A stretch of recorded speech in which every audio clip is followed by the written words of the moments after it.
So why is it that some people can easily forward fold while others feel completely stuck even if they stretch all the time? Well, it's not always tight hamstrings. Sometimes it's your bones. See, your thigh bone sits in the hip socket and it forms what's called the acetabulum femoral joint. And that joint is different for everybody.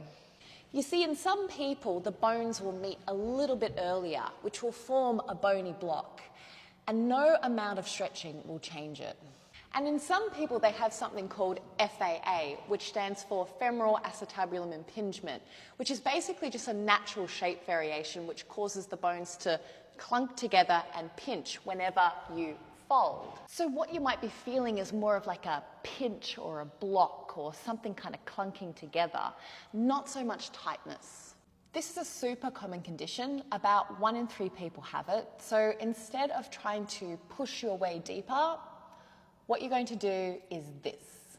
You're going to get yourself a block and you're going to adjust your hips by sitting on the block like so. And that way your hips are elevated. This way it's going to make it easier to send the hips into that anterior tilt, which is what you want for a forward fold. What you can also do is slightly bend the knees and externally rotate the hips out. So what that looks like is this. So your knees are bent and the hips slightly turn out. What that will do is give you some space as you're folding forward.